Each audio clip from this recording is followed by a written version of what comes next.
Bueno, hoy quería compartir con ustedes algunas recomendaciones cinematográficas que tienen que ver con algunos experimentos sociales que me parece que pueden servir como para tematizar y analizar, siempre en relación al contexto que nos toca vivir, ¿no? El contexto social, político, económico, imaginario y afectivo. Todo esto de las culturas afectivas está atravesado por estas cuestiones. Hay un policial francés de la década del 60, un policial negro, el título es Y como Ícaro, y con Yves Montand, una película bastante vieja. Y ahí hay una secuencia que recrea un experimento que se conoce por el apellido de quien lo ideó, se conoce como experimento Milgram. Stanley Milgram era un investigador norteamericano, después se hizo conocido también por trabajar con esta cuestión de los grados de separación, cuántos pasos hay que nos separen a cualquiera de nosotros de cualquier otra persona en la faz de la Tierra, ¿no? Hay incluso un juego de mesa que se llama 6 grados de separación con Kevin Bacon. Se supone que hay una cadena de 6 personas que te llevan hasta Kevin Bacon. Bueno, esto venía a colación de un dato que leí, que hoy en redes sociales el grado de separación es 3. Para cualquier persona que esté en redes sociales siempre hay 3 pasos que te llevan a cualquier otra. Pero bueno, Stanley Milgram inventó un dispositivo experimental, un experimento social, por el cual, ustedes saben que las universidades norteamericanas en la década del 70 eran muy experimentalistas. Entonces había una cartelera en donde eventualmente se solicitaban voluntarios para experimentos, como hoy podría ser voluntarios para un focus group, ¿no? Y entonces vos ibas, te pagaban. Bueno, entonces a la gente que se presentaba a esta convocatoria en particular, se le explicaba que se trataba de una prueba para medir el rendimiento memotécnico, el rendimiento de la memoria de una persona en una situación de aprendizaje por castigo, por punición. Entonces se sorteaban roles. ¿Saben? ¿Alguien lo conoce, este experimento del que estoy hablando? ¿No? Bueno. Después, cuando sube el video de la grabación de hoy, voy a subir algunos enlaces a YouTube donde se pueden ver estas experiencias. Entonces se sorteaban roles, un maestro y un alumno, y al alumno lo sentaban en una silla fija, lo ataban y le ponían una serie de electrodos. Mientras que al maestro lo colocaban en una sala aparte, delante de una consola llena de botones o palancas.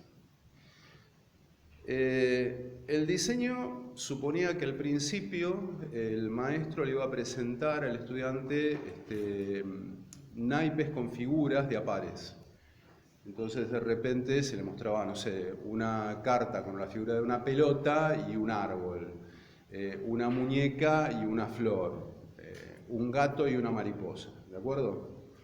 Y después, en la segunda parte de la prueba, se le mostraba solamente una de estas cartas y el estudiante tenía que recordar cuál era el par que le correspondía. Entonces le mostraba, por ejemplo, una muñeca y el estudiante tenía que decir,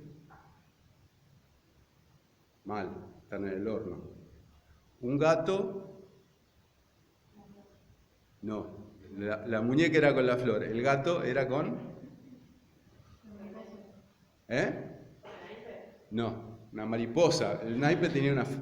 Bueno, esto pasaba también ahí. Y cuando pasaba, el que estaba en el lugar del maestro tenía que apretar uno de esos botones o accionar una de esas palancas que generaba una pequeña descarga de voltaje que llegaba al estudiante, ¿sí? No es que lo electrocutaba, era una descarga. No sé si alguna vez hicieron la prueba de ponerse una batería de 6 voltios, de 9 voltios en la lengua. Bueno, me alegro no ser el único que hacía esas cosas. Viste que da como un cosquilleo. Pero esos botones, esas palancas que estaban secuenciadas, iban aumentando con cada error el voltaje, hasta llegar a un voltaje de 200 voltios, ponele. Que ya no es el mismo chiste, ¿se entiende? Bueno,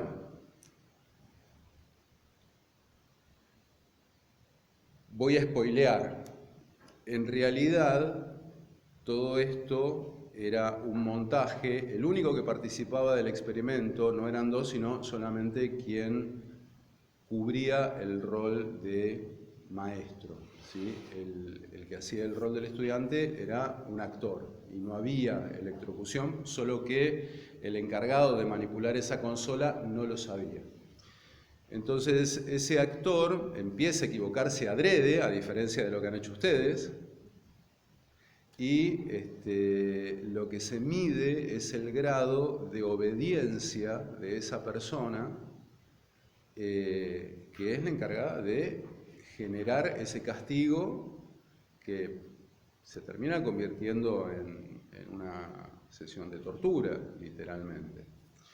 Entonces es muy interesante ver los videos que dan cuenta de este experimento, porque, a ver, no estamos hablando de gente que fue convocada en un pabellón neuropsiquiátrico o en una cárcel, gente que formaba parte de una universidad como cualquiera de ustedes. Entonces, primero es, ay, me equivoqué. Al rato empiezan a hacer gritos de dolor. Al rato empieza a hacer el actor, basta, yo no quiero seguir con este experimento, quiero que me suelten y que me dejen ir. Y hay un protagonista que no he mencionado, que es el que coordina el experimento, un tipo de guardapolvos, lentes de marco negro, con una planilla en la mano que va tomando nota, que es la figura de autoridad. Entonces, lo que uno ve en estos registros es que la persona que tiene que apretar los botones se remite a esa figura de autoridad y le pregunta qué hacer. Esta persona invariablemente va a decir, esto es un experimento científico, siga adelante.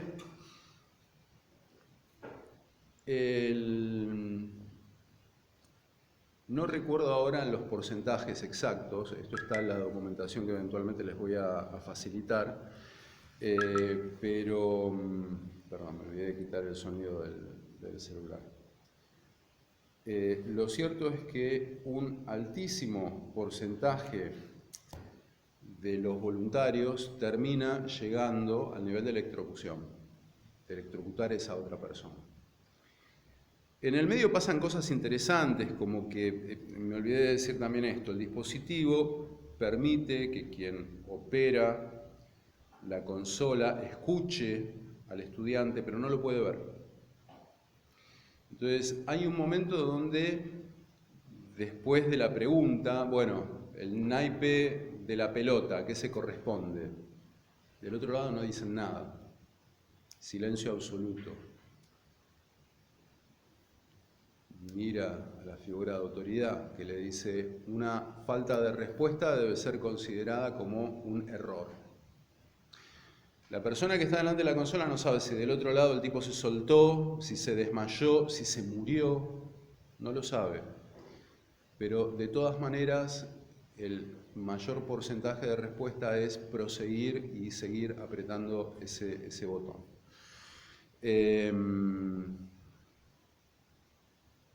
Los resultados de este experimento que diseñó Stanley Milgram marcan que ante una figura de autoridad hay un proceso de delegación que permite que esa persona que está ahí delante de la consola, de los botones, se desligue de su responsabilidad. No es culpable de lo que hace, puesto que la responsabilidad la asignó a otra persona, que es esa figura de autoridad. ¿Les suena parecido a algo? ¿Les recuerda algo esto que estamos hablando? Obediencia de vida. Lo trágico es que no se trata simplemente de un experimento. Es un experimento que revela una dinámica que de hecho tiene lugar en el tejido social que está más cercano a nosotros. Después de todo, la dictadura no sucedió hace tanto tiempo, digamos, es un fenómeno que socialmente es contemporáneo.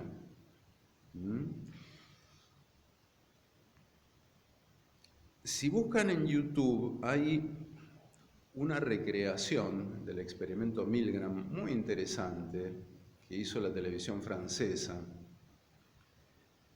que lo reproduce tal cual, pero a diferencia de poner esto en el ámbito de un experimento científico, lo que hacen es reproducir un show televisivo, un concurso televisivo, con un premio en dinero. Entonces, en lugar del señor de guardapolvos, anteojo y planilla, hay una señorita con un trajecito entallado, hay una tribuna con gente que está como espectadora del programa y hay un gran show. Y entonces cuando empiezan las reacciones del actor de no quiero seguir con esto adelante, lo que hace esta señorita que viene a ocupar el lugar de la autoridad es preguntarle a la tribuna, bueno, a ver qué piensa la tribuna, ¿debe seguir, debe oprimir el botón? Y la tribuna, por supuesto, dice, sí, que lo oprima, que lo oprima. Bueno, con este dispositivo, el grado de obediencia es todavía mayor que el del experimento original. Lo cual nos lleva a una reflexión muy interesante de cuál es la base o el fundamento de lo que uno llama una figura de autoridad. Obviamente, el científico encarnado es una figura de autoridad. Obviamente, el militar es una figura de autoridad. Pero resulta ser que no sé cómo corporizar esta figura, pero Don José Televisión, o como lo quieras llamar, ¿no? El show businessman, también es una figura de autoridad. La pantalla, el señor pantalla.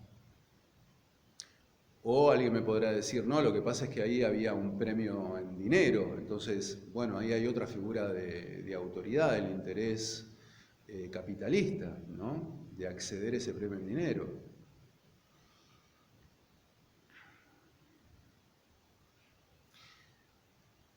En cualquier caso, yo creo que una pregunta que yo no voy a responder, pero creo que está buena para que circule, es ¿quién le da a la autoridad el rol de autoridad?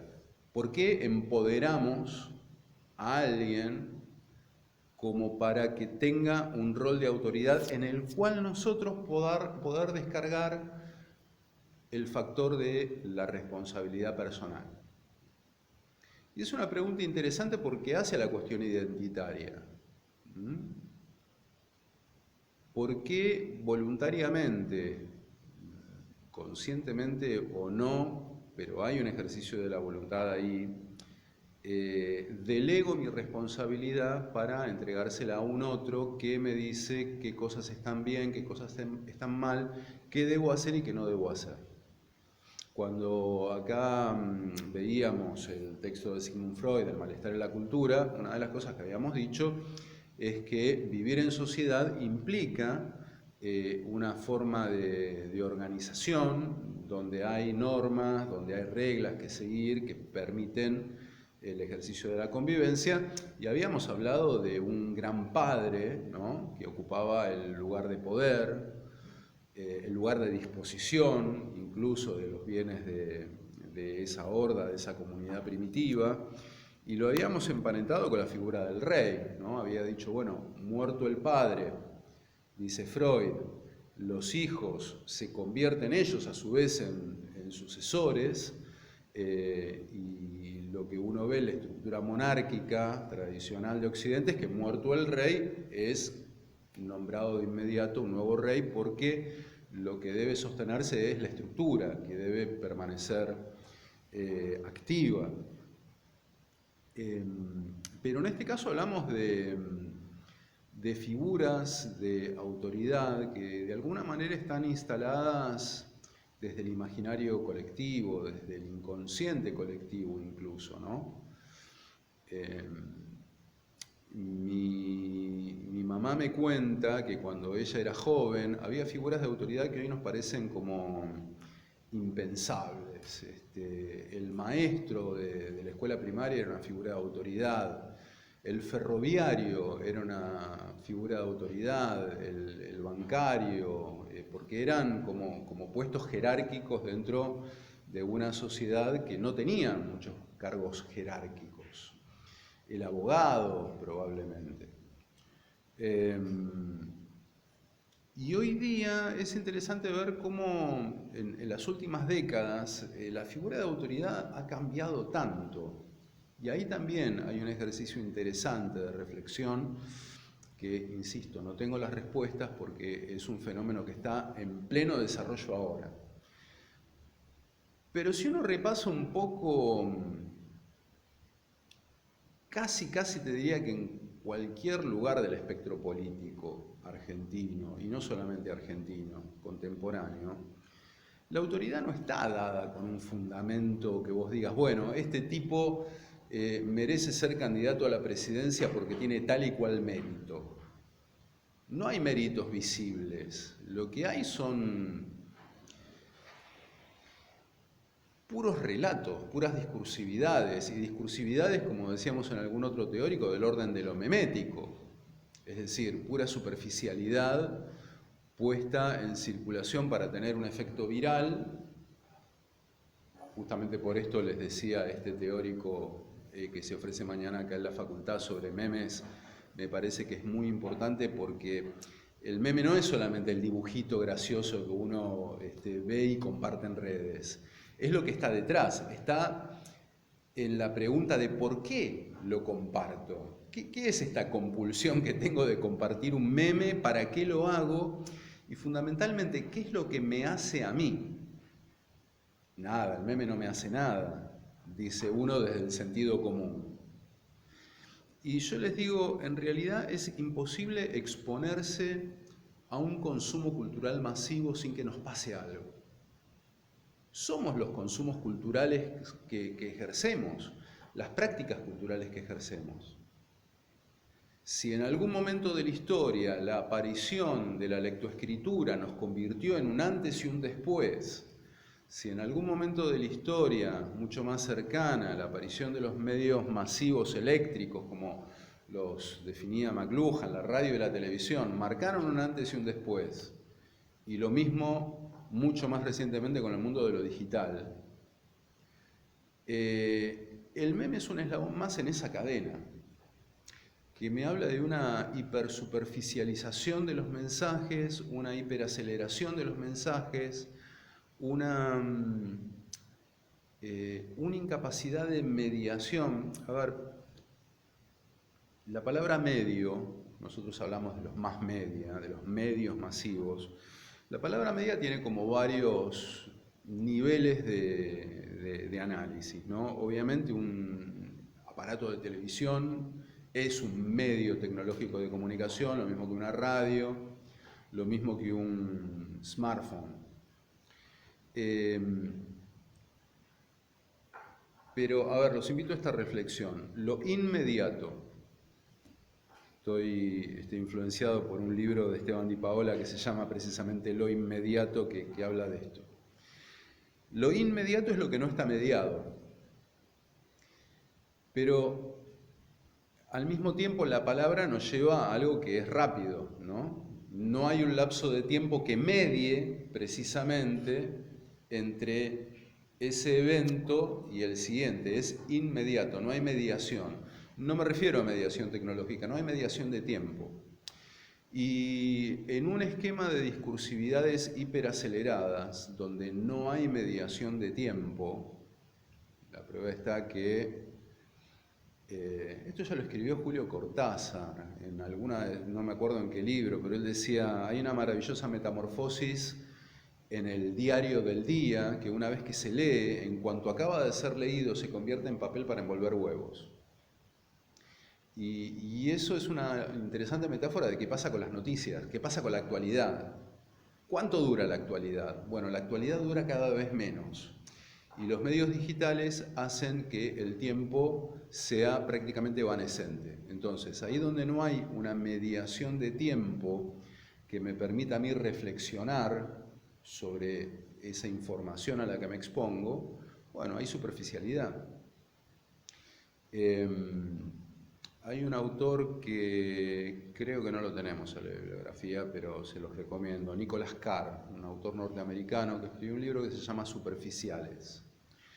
Y una de las preguntas que se hace Nicholas Carr ahí es ¿qué le hace Google a nuestro cerebro?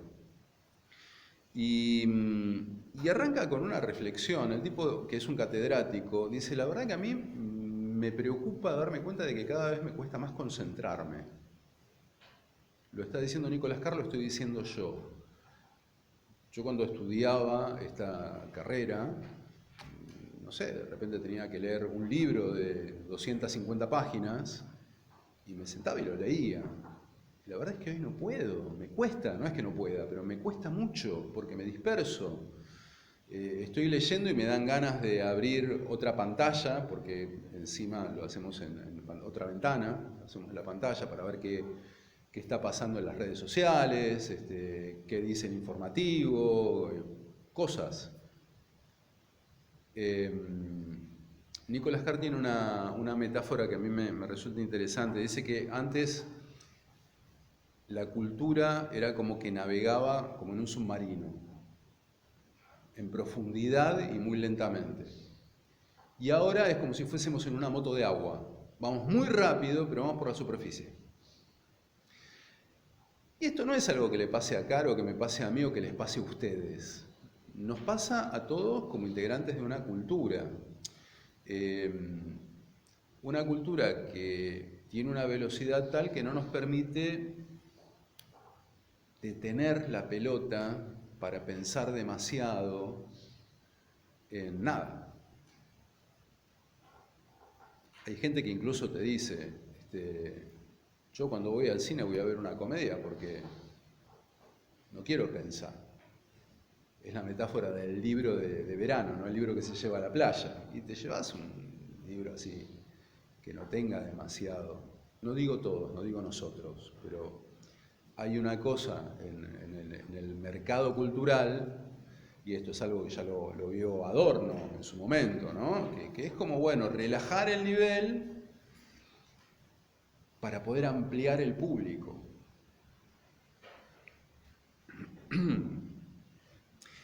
Si siguiera reflexionando sobre esto me llevaría a... Y toda esa gente vota. Hoy estaba escuchando a Ernesto Tenenbaum en una entrevista que le hacía a Martín Lustó. No es que me caiga particularmente bien Martín Lustó, lo aclaro, ¿no? Sobre el tema de la ley Bases y el RIGI, el régimen de impulso. Bueno, las cosas que Lustó decía del RIGI eran espantosas, dan miedo que esa ley se llegue a aprobar en el Congreso por todo lo que implica. Y yo reconozco que me interioricé hoy en el tema y me dije, ¿cuánta gente no tendrá la más puta idea de qué es esto? Y es un tema que seguramente si se lo planteás, a esa gente se aburriría, pero esa gente vota. No lo digo despectivamente, digo, esa gente asume por obligación una responsabilidad política de elegir a alguien que va a votar una ley que nos va a afectar a todos y que no tiene la más mínima idea de qué es esa ley. Entonces, no estoy hablando de política, estoy hablando de un contexto cultural que tiene particularidades y en el cual estamos insertos. Pero no tiene que ver un poco con esa delegación que hacemos en el voto. Exactamente. Como para no ocuparnos. Exactamente. A alguien para que se ocupe. Ahí es donde encadena. Es también el mismo efecto de delegación. Ah, no sé, yo voto a alguien y que ese alguien se encargue. De última, la culpa no la voy a tener yo, la va a tener alguien más.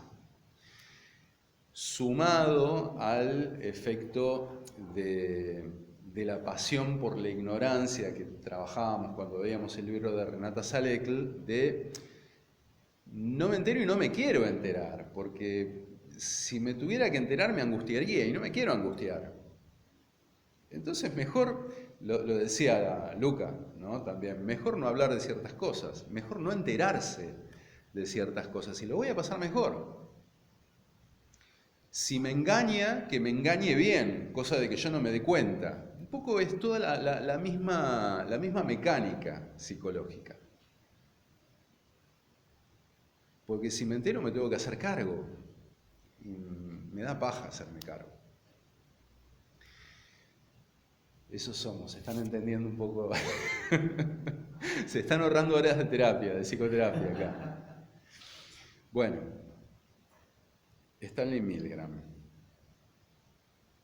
Les dije que le iba a hacer varias recomendaciones cinematográficas. Y como Ícaro, que es la película con Yves Montand que reproduce el experimento Milgram, es una de esas. La escena es bárbara porque es un policía que está investigando a un tipo en un laboratorio científico y le dice, bueno, yo le respondo todo lo que usted quiera, pero primero quiero que vea este experimento, ¿no? Y el policía se espanta del grado de perversión de esa persona que está dispuesta a electrocutar, ¿no? Y el que hace el que vendría a ser Milgram, le dice, no, pero quédese tranquilo que es un actor, no pasa nada. Pero le dice el policía, ¿y por qué? ¿Cómo es posible que no haya reaccionado esa persona? Y el que hace de Milgram le dice, pero usted tampoco hizo nada por detenerlo, el experimento, cuando no sabía todavía que era una simulación. Me quedaba decirles esto de Milgram. Si ustedes ven la filmación documental, se van a dar cuenta que hay un punto donde hay un grado de incomodidad auténtica y muy grande por parte de esa persona que se niega, por un lado, a apretar ese botón que va a generar una descarga, y sin embargo lo hace. ¿Y por qué? Ahí hay un conflicto entre dos autoridades distintas, y esto es interesante para decirlo. Porque hay una autoridad que a esa persona le dice lo que estás haciendo está mal y no deberías hacerlo, que es la autoridad moral. Es ese super yo que todos nosotros tenemos que nos dice, cuando uno se va a mandar una cagada, muchas veces sabe que se está por mandar una cagada. Y estás ahí y hay un momento de duda, de ¿qué hago? ¿Me la mando o no me la mando? Ese momento es definitorio. Lo que hagas después te va a marcar identitariamente. ¿Vas a ser el que reprimió ese impulso o el que se dejó llevar por el impulso? No estoy abriendo tela de juicio porque ni siquiera estoy ejemplificando con algo concreto. A veces es bueno dejarse llevar y animarse, y a veces es prudente, ¿no? Si vas a cruzar la 9 de julio completamente desnudo y con los ojos cerrados en hora pico, y qué sé yo, es medio como imprudente. Lo de desnudo porque, nada, porque encima le agregás, ¿no? Como la vergüenza, digo. Lo atropellaron y andaban en bolas, es como, ¿no? Y en otros casos, bueno, será mejor animarse. En el caso de Milgram está en competencia esa cuestión moral con la figura de autoridad que dice, no, tenés que hacerlo. Y el dilema al que se enfrenta la persona que está ahí como sufriendo es no saber a cuál de esas dos autoridades le tiene que hacer caso. Si a lo que le dice su enseñanza moral o a lo que le dice la figura de carne y hueso presente ahí en ese momento. Y sí, es la obediencia de vida, es lo mismo. A veces se resuelve por una cuestión de obediencia, de decir, bueno, yo hago lo que me dicen. De hecho, van a ver en este video que en algún caso la persona dice, bueno, ok, pero usted se hace cargo si le pasa algo, ¿no? Bueno, si usted se hace cargo, yo aprieto el botón.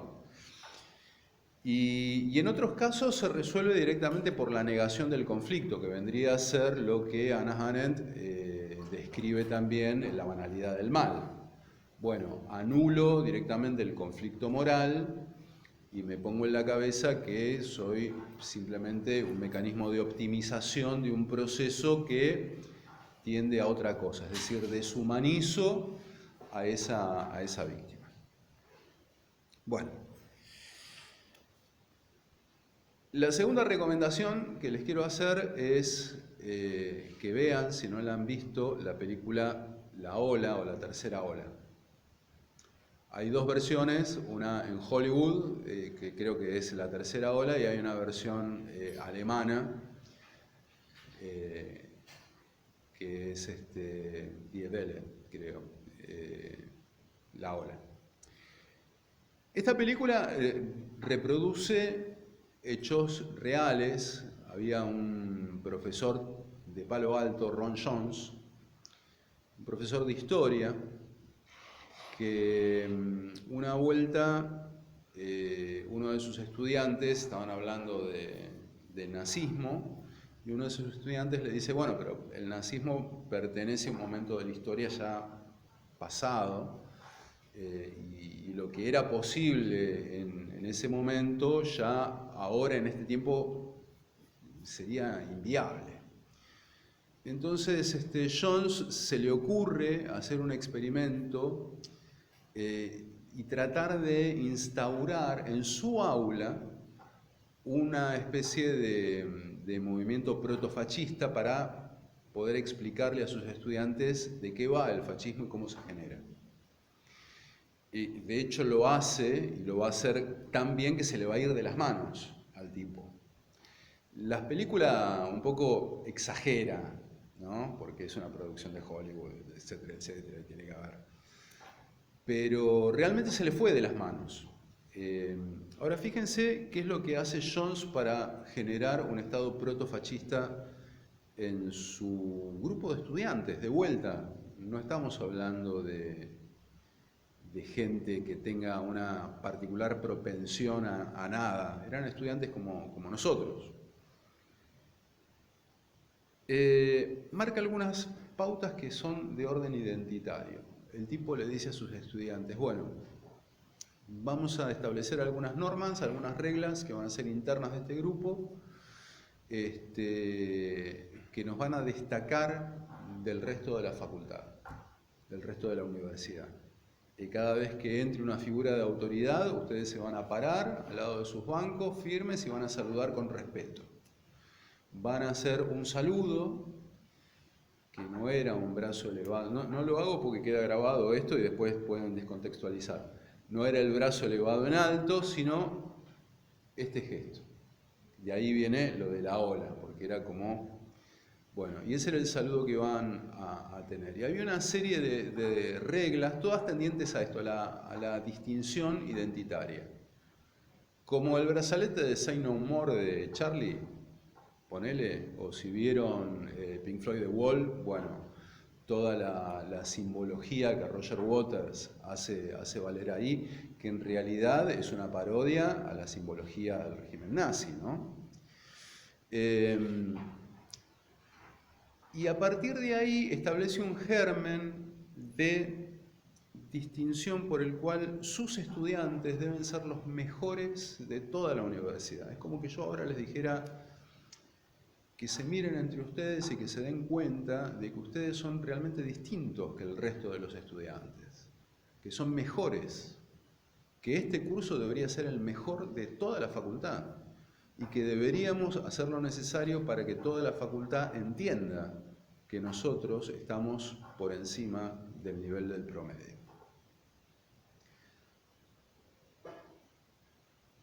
Había una publicidad que decía: pertenecer tiene sus privilegios. ¿Lo ubican? ¿Y a quién no le gusta pertenecer? ¿A quién no le gusta ser un privilegiado, un líder nato, alguien que se destaque en esta sociedad meritocrática? Nos educan para eso. Entonces, estos chicos compraron ese discurso, pero lo interesante es que el propio Ron Jones cayó como un mitómano en su propia producción discursiva y se empezó a sentir él mismo importante. Y se olvidó que estaba haciendo un experimento. Y realmente se propuso llevar a su grupo a la cumbre de lo destacado de la universidad. Pero claro, había gente que de repente disentía con los métodos de Jones dentro del aula. ¿Y qué se hacía con esa gente? Bueno, se la disciplinaba. ¿Cómo? Se le hacía el vacío, se la trataba de convencer para que abandonara el grupo, porque no sos parte del grupo. Si estás en disidencia, no sos parte, no perteneces. Y esto derivó en episodios de violencia contra esos disidentes. En resumen, se generó un microestado fascista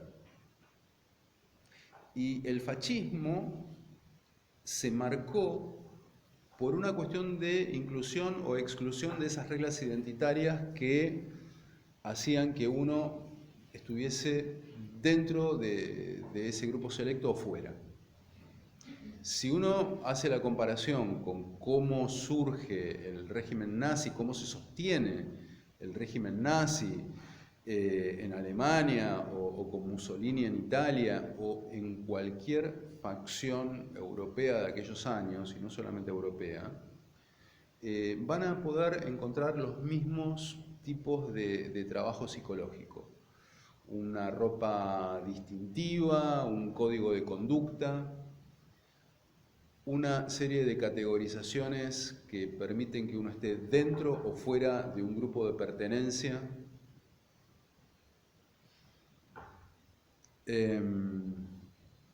Hace poquito se estrenó en Netflix un documental, pero no me puedo acordar el nombre,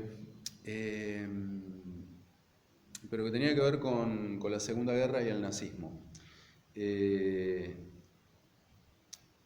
primer episodio de una masacre civil contra pobladores civiles no combatientes que tuvo lugar por parte de fuerzas alemanas, los que perpetraron ese homicidio masivo no eran SS, eran un grupo de policías que eran policías reclutados entre el común de la gente.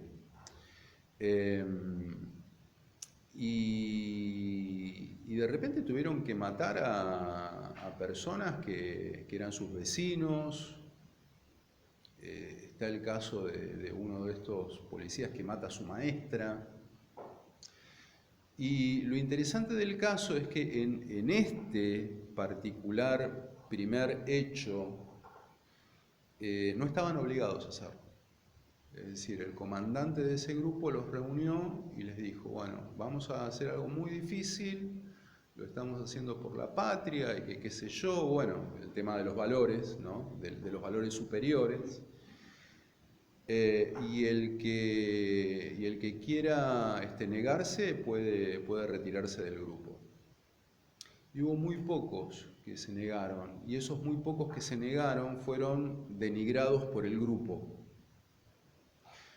El sentido de pertenencia a un grupo fue mucho más fuerte que el deber moral de no asesinar. No de no asesinar a un enemigo, de no asesinar a a un grupo de pobladores que no tenían nada que ver con el conflicto bélico y que ellos lo sabían. Pero el no defraudar al igual que formaba parte del mismo grupo que estaba integrando, eso fue más fuerte.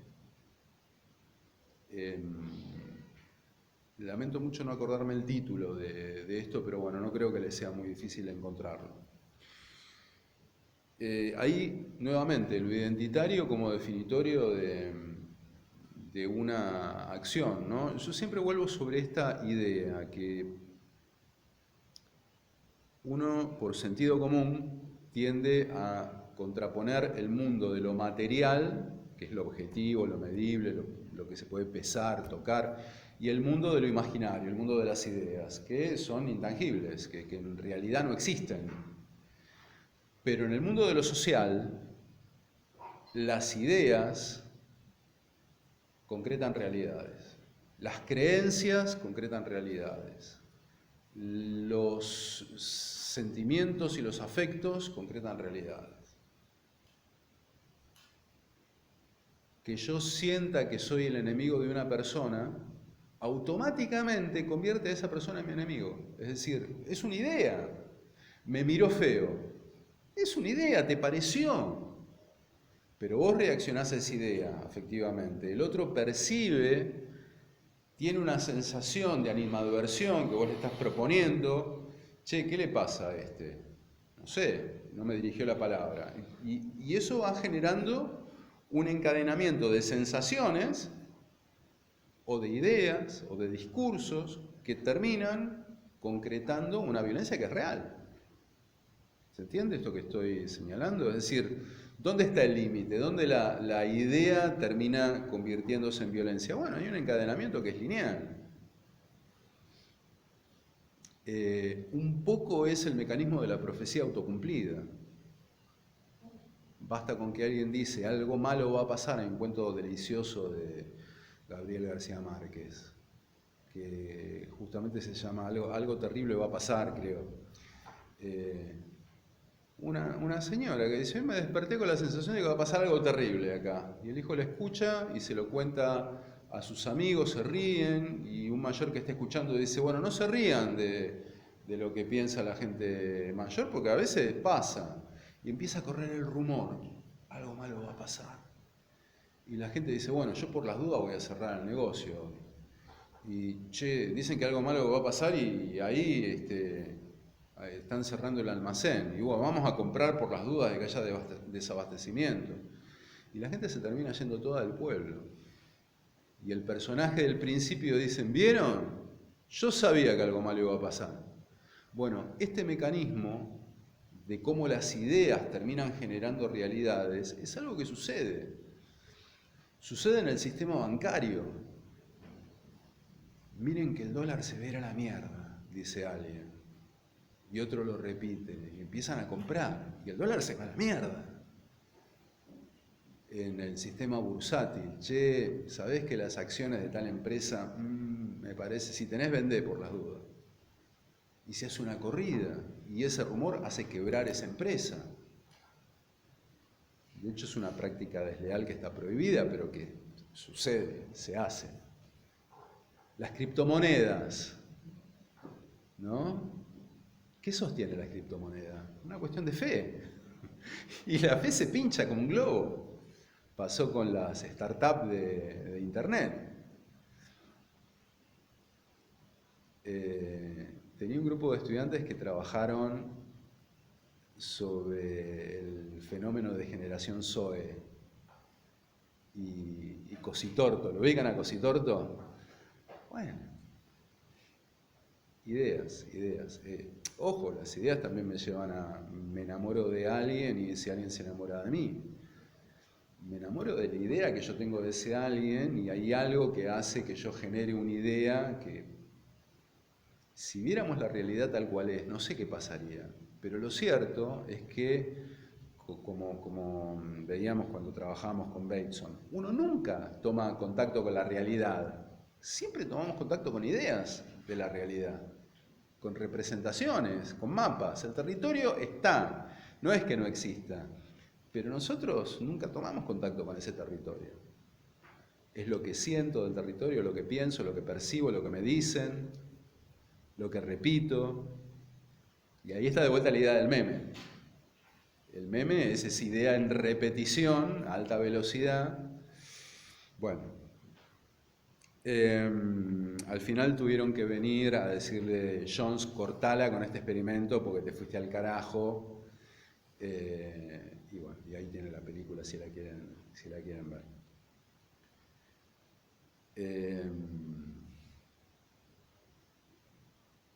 Y la otra peli, que por ahí también, capaz que alguno la vio, se llama El Experimento. También hay versión norteamericana y alemana. En la versión alemana creo que se llama Das Experiment, nada más, El Experimento. Y también se lo conoce como el experimento de la cárcel de Stanford. ¿Sí? Ahí lo ubicaste bien. De vuelta, voluntarios, esta vez auténticamente voluntarios, un grupo de, póngale 20 voluntarios, se reparten roles, unos van a ser policías y otros van a ser prisioneros. Se arma en los sótanos de la Universidad de Stanford un set que reproduce una prisión, y el desafío es que pasen un mes ahí en una especie de juego de rol, donde unos van a ser prisioneros y otros van a ser policías. Los que van a ser los policías se les da uniformes, y lo mismo quienes van a ser presidiarios. No llegó a cumplirse el plazo de un mes. El padre de esta criatura se llama Philip Zimbardo. Hay un diario en línea con la bitácora del experimento. También acá se fue toda la mierda muchísimo antes y hubo que parar el experimento porque el personaje se comió a quienes jugaban el rol. Es decir, de vuelta está la cuestión de la identidad. Uno de chico jugaba policías y ladrones. Parte de la lógica del juego, esto es algo que trabaja Bateson hacia una teoría del juego y la fantasía, es que siempre tiene que haber como una suerte de palabra clave, como en el juego sexual incluso, que uno pueda decir, bueno, esto es dentro del juego y esto me saca del juego y me regresa a la situación de normalidad. En el caso del chico es, bueno, basta, dejamos de jugar. Y el juego acaba cuando alguien dice, dejamos de jugar, se terminó. Cuando uno rompe de alguna manera esta clave metalingüística que me permite referirme al juego por fuera del juego, simplemente la fantasía y la realidad se trastocan, se desdibujan los límites. Y esto es lo que sucedió en este caso con este juego de identidades.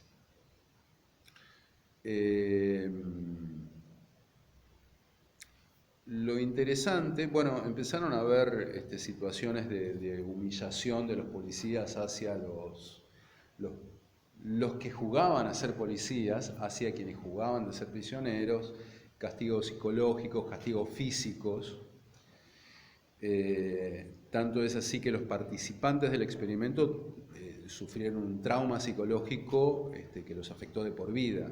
Ojo, no es joda. El nivel de perversión fue bastante grande. Y quienes participaban no fueron capaces de decir, bueno, basta, me voy, basta, renuncio. Estaban tan metidos en ese corrimiento identitario, donde se suponía que unos mandaban y otros resistían, que no pudieron marcar el límite del juego. Hubo que, inclusive, los mismos, el propio Zimbardo, que era el padre de la criatura, quien coordinaba, tampoco tuvo el poder de reacción. Tuvo que venir alguien de afuera a cancelar el experimento, que el propio Zimbardo no se daba cuenta que ya no estaba dentro de los límites lógicos. Ahora, ¿cómo se logró este desdibujamiento? Bueno, en parte por esta cuestión de lo simbólico. No solamente los prisioneros les dieron esos trajes de prisioneros, sino que los obligaron a llamarse por un número y no por el nombre. Pienso en los trajes de los prisioneros, ¿no? ¿Vieron las imágenes de Guantánamo? El tipo vestido de naranja.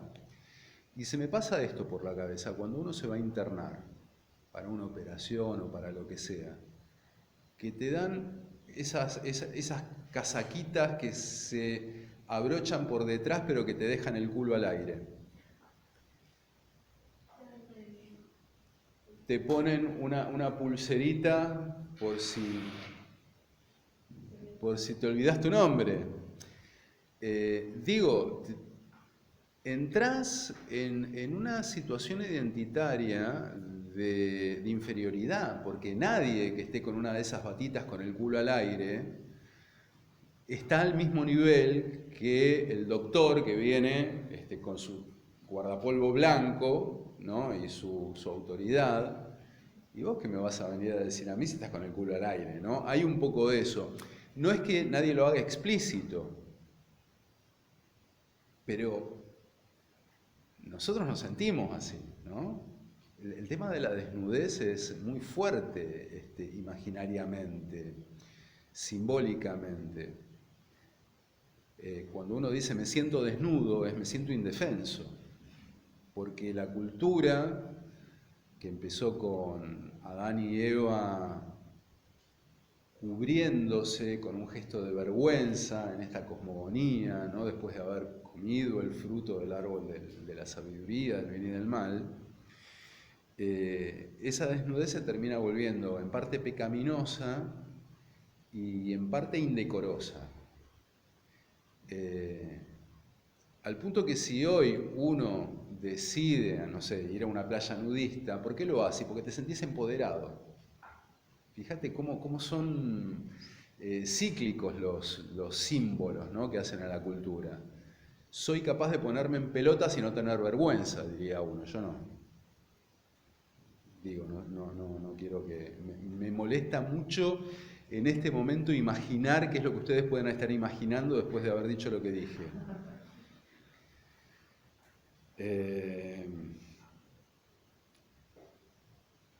Creo que todos estamos incómodos en este momento por lo que dije. Bueno, pongámonos en pelotas así. Entonces, todo lo que nos despoja de nuestra identidad construida, que nos quiten nuestro nombre, que nos quiten nuestra dignidad, nuestras ropas, nuestros títulos, todo eso nos va dejando de a poco en un lugar de indefensión. Y por el contrario, quien se empodera en un uniforme reluciente, en una serie de gestos que reproducen un cierto poder, bueno, se hace más fuerte por la pertenencia a ese grupo, vamos a decirlo así, de élite. ¿Qué quiere decir un grupo de élite? Un grupo de elegidos, que por un lado se autoperciben como elegidos, y ahí está la raíz de su poder, pero también son percibidos desde afuera como elegidos. Ahí está la cuestión del empoderamiento y del poder que otros relegan en alguien más. El médico tiene poder no solamente porque estudió y porque es un guardapolvo, sino porque supuestamente él sabe algo que yo no sé, que me afecta a mí, porque es mi salud. Entonces, no es mucha la gente que diga, pero doctor, yo me niego a operarme porque no me convence su diagnóstico, voy a buscar una segunda opinión. Hay que hacer un esfuerzo para lograr generar esa oposición. Es más, en este momento yo les estoy hablando, ¿y desde qué lugares les estoy hablando? ¿Por qué ustedes me están escuchando? O sea, son muy generosos, y lo digo de verdad, al escucharme. Tal vez yo los tendría que escuchar a ustedes, pero hay algo en el dispositivo cultural que arma esta disposición que es bastante desagradable ahora que lo pienso. Que yo esté frente a ustedes y que no estemos en círculo, por ejemplo. que en otras clases lo he hecho y es mucho más agradable, esa cosa horizontal de estamos todos a la misma distancia. Bueno, no se me ocurrió acá, perdón, pido disculpas, de verdad.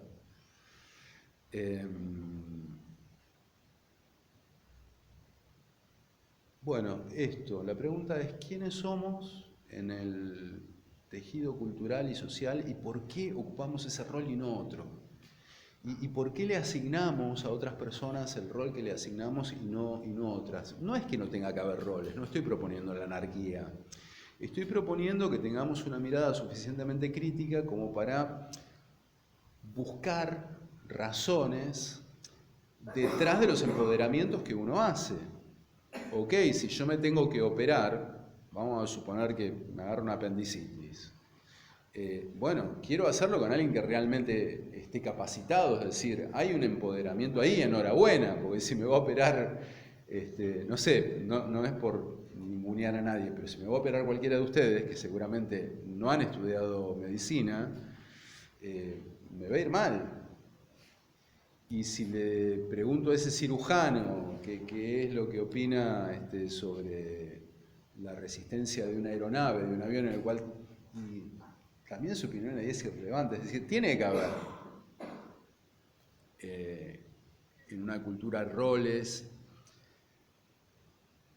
pero ¿quién los determina? El otro día me enteré que la Comisión de Ciencias no quiero decir una huevada, sé que hay una Comisión de Ciencias al frente de la cual está Lila Lemoyne.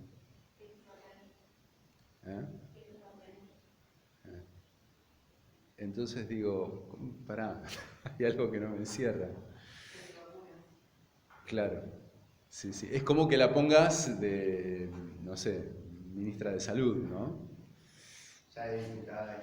Ya es mucho, pero bueno, no lo quería decir yo.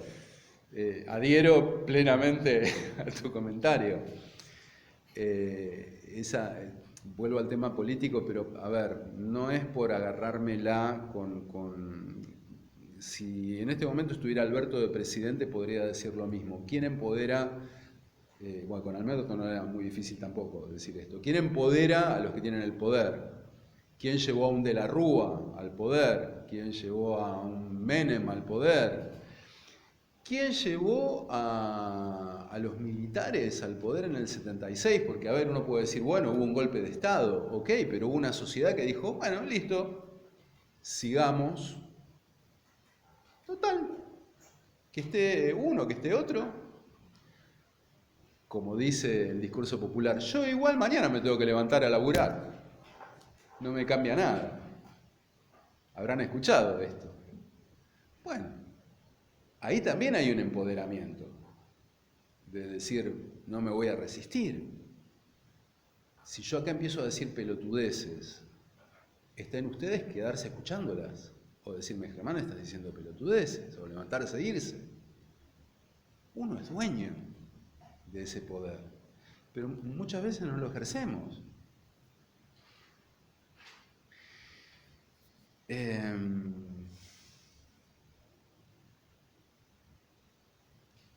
Bueno, como ven, para tratar de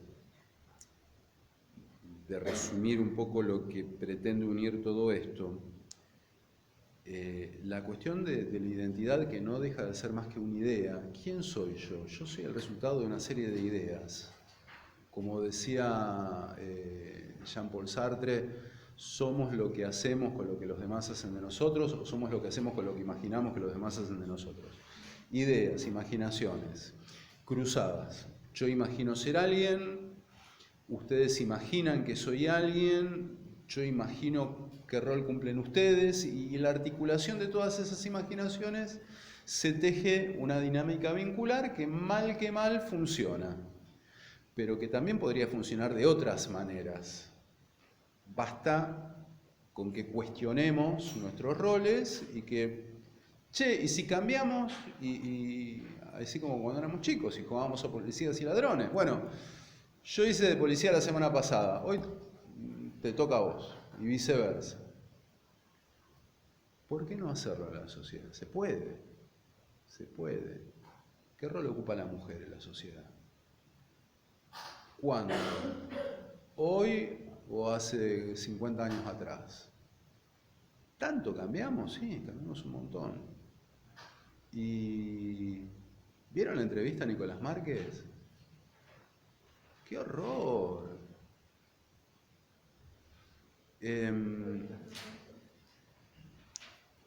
Vuelvo sobre el tema de los memes. Hace muchos años yo trabajaba en una radio comunitaria, FM en Tránsito, donde una vez un muy joven Beto Casella entrevistó a Biondini.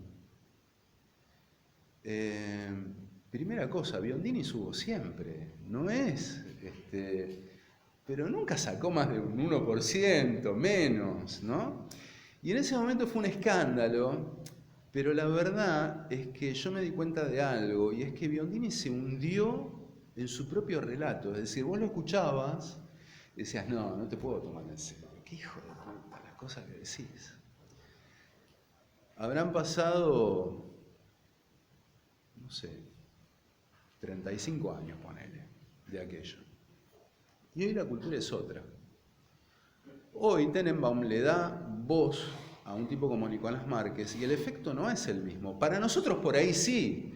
¿Escuchaste la entrevista a Nicolás Márquez? ¿Qué hijo de puta? ¿Cómo puede decir las cosas que dice? Pero hay un amplio sector de la población que, por la lógica del meme, navega en la superficie.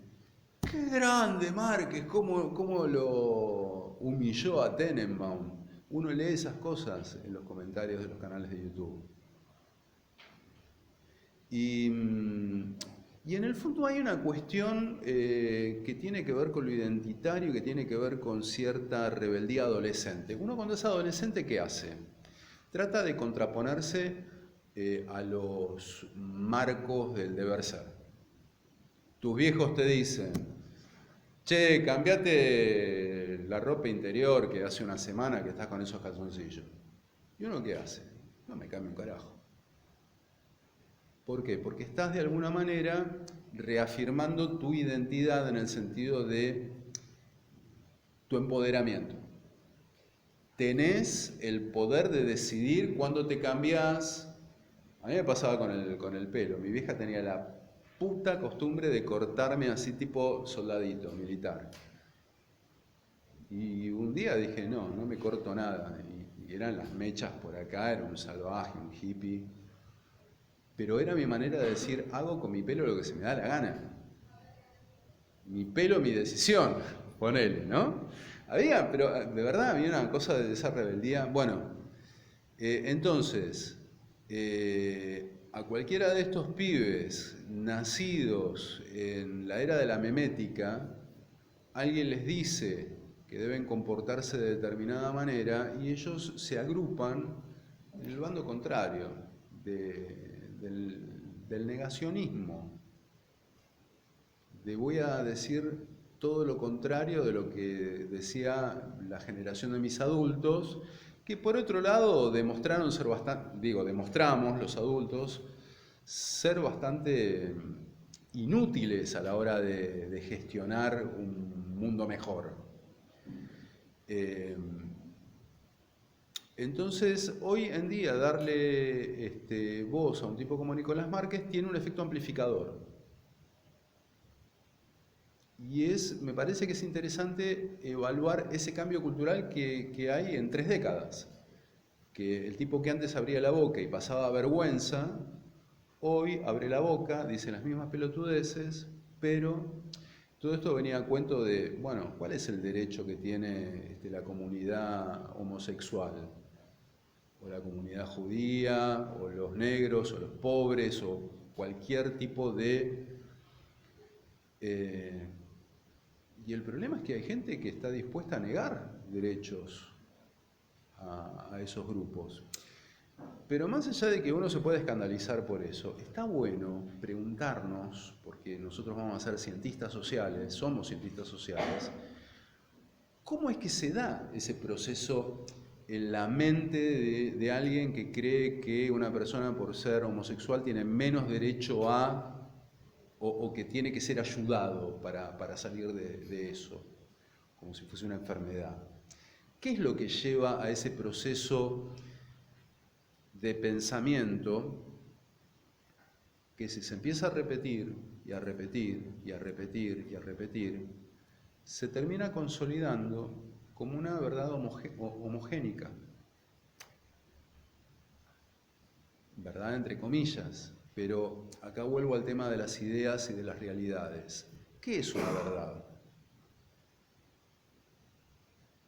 Porque una verdad podríamos definir como una afirmación que es tomada por cierto por una gran mayoría de personas, por un 56%, ponele.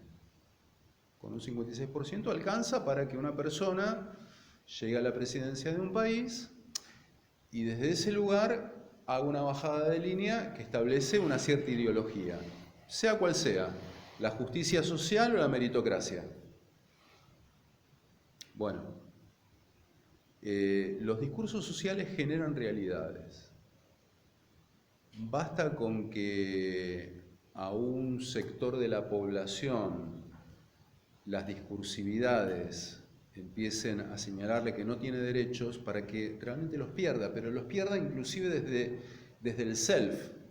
Si a mí, fíjense esta escena, un chico que va siendo arrastrado de la mano de su madre por la calle y la madre le dice: sos un idiota, sos un inútil, dale, no servís para nada. ¿Qué va a pasar con ese chico el día de mañana? Porque le están enseñando su rol en la sociedad. Estoy poniendo un caso extremo, un caso patológico.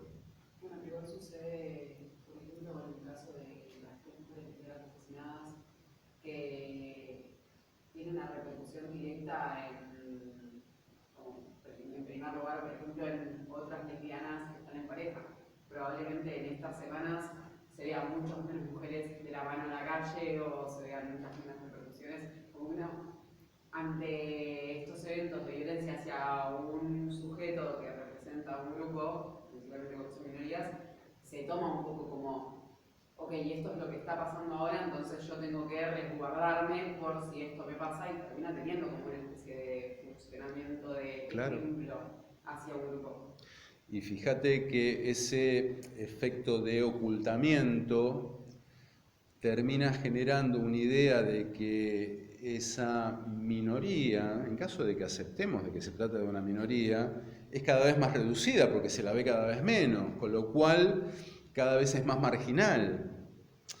Y podemos poner el ejemplo que sea. Mañana se la pueden agarrar con los que se apellidan Pérez.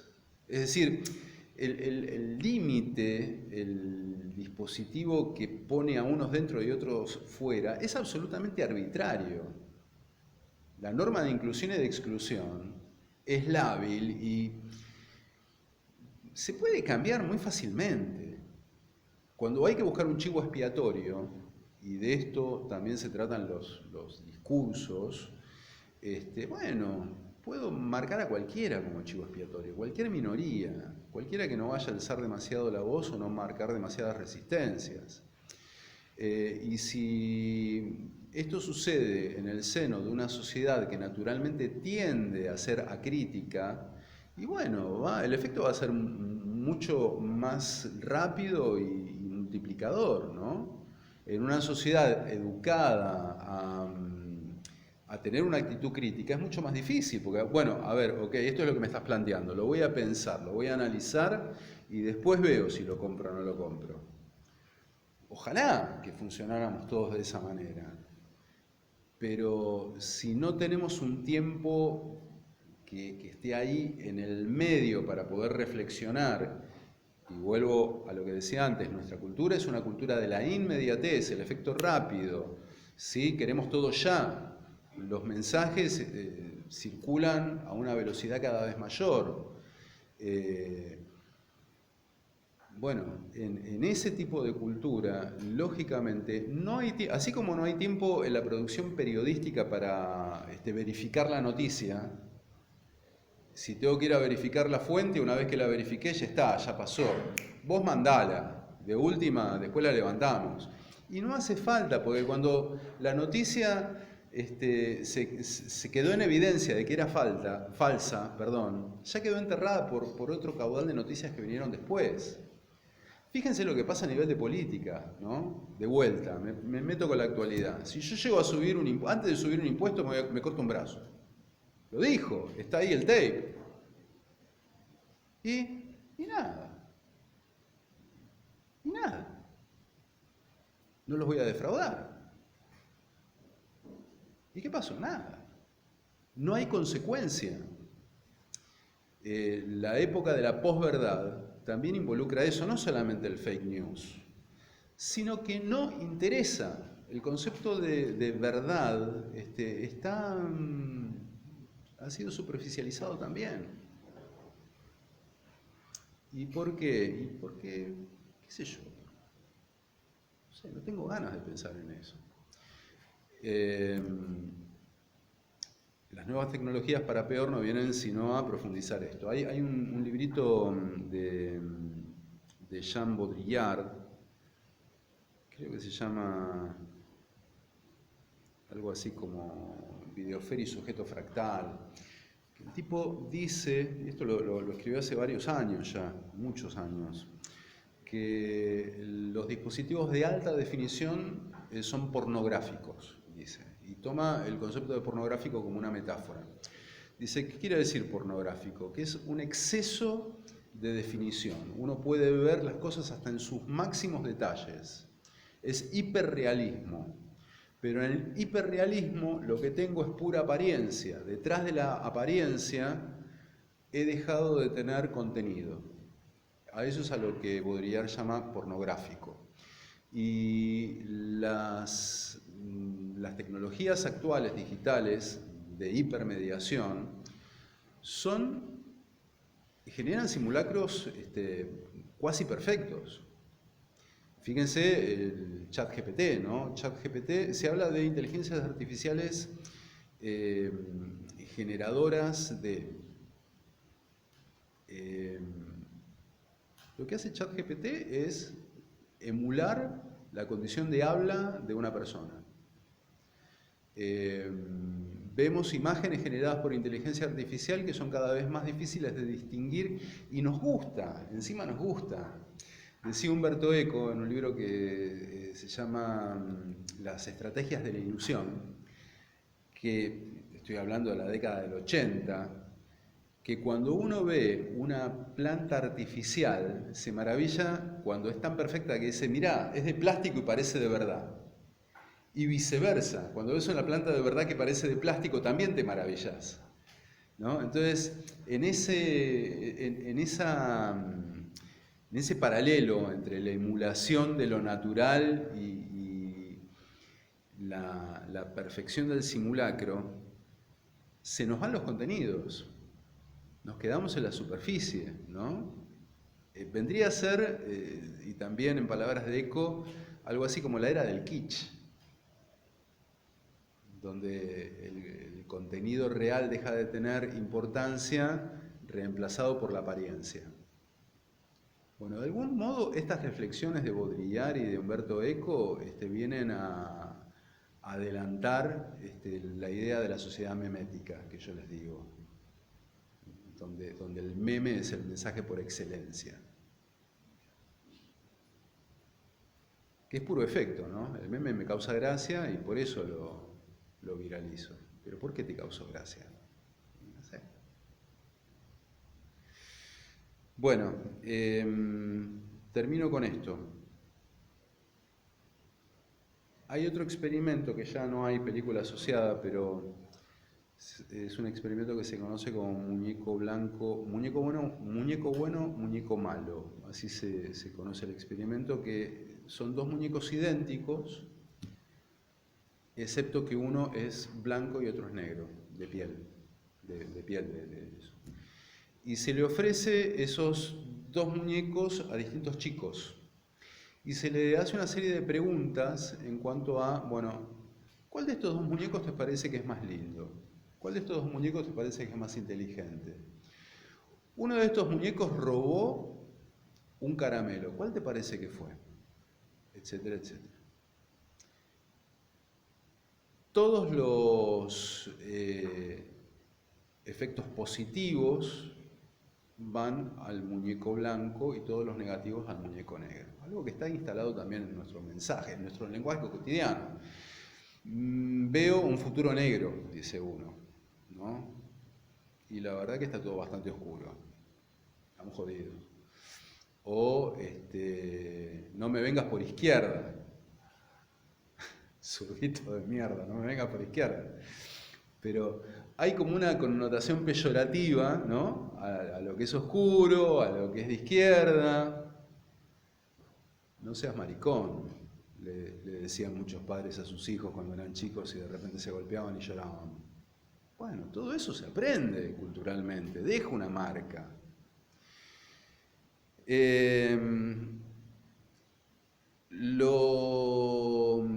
Lo terrible es cuando este experimento se le hace a chicos latinos o afrodescendientes.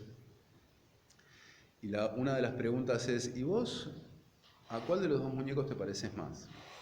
Y el chico claramente es moreno o directamente negro. Y ante la pregunta, ¿vos a cuál te pareces más? Eligen el muñeco blanco. ¿Cómo se explica esto? Les pregunto, ¿cómo se explica? ¿No se han visto nunca en un espejo esos chicos?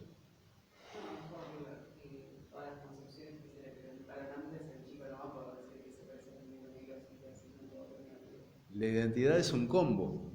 Entonces, si de tu identidad, a tu identidad la partieron en 10 pedacitos y te dicen que 9 de esos pedacitos son negativos, y bueno, el parecido del color de la piel yo mismo lo voy a negar, porque todo el mundo quiere pertenecer a esos grupos de élite donde está el privilegio. Y por ahí, lo pienso ahora, si uno concibe los ciclos socioeconómicos argentinos, que siempre estamos repitiendo la misma cantinela, no aprendemos, está el problema de la extendida clase media. La clase media tiene un terror, que es, no quiere ser pobre. Y tiene una pretensión, ser clase alta. Y hay un problema que es identitario acá. Yo que soy un 4 de copas, que no me muero de hambre, y que tengo, no sé, un Fiat chiquitito, yo quisiera ser clase alta. Entonces, escucho los discursos de clase alta, tengo los consumos culturales por ahí de clase alta, y empiezo a repetir las cosas que repite la clase alta, que son contrarias a los intereses de la clase media. Entonces, cuando esa identificación con la clase alta hace que se vote un gobierno neoliberal que favorece realmente a la clase alta y hace que la clase media se empobrezca, ahí, bueno, esa clase media empobrecida reacciona y sale a votar un gobierno populista, ¿no? Que favorece a la clase pobre y a esos clase media empobrecidos que tienden a volver a su lugar de clase media, que quieren ser clase, y así vuelve el círculo. Digo, por ahí es muy simplista lo que estoy diciendo, y lo sé, es muy simplista, pero hay algo de esta mecánica en la historia argentina, en la historia social argentina, con el agravante de que estamos cada vez más metidos en la era de lo superficial, donde no nos detenemos a analizar demasiado. Una última cosita que me parece que es valiosa. El otro día me encontré con una suerte de meme que me pareció tan genial que me lo guardé, que marca como 3 etapas culturales. A ver dónde lo tengo. Yo cada vez que encuentro algo así interesante me lo guardo y después lo pierdo. Espero encontrarlo antes antes de que termine la clase. Ténganme un poquito de paciencia, nomás.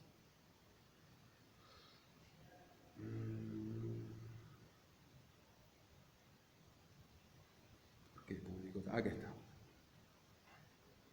Los tiempos de la dopamina, que tiene que ver con esto de la velocidad, ¿no? Está en inglés, así que lo voy a traducir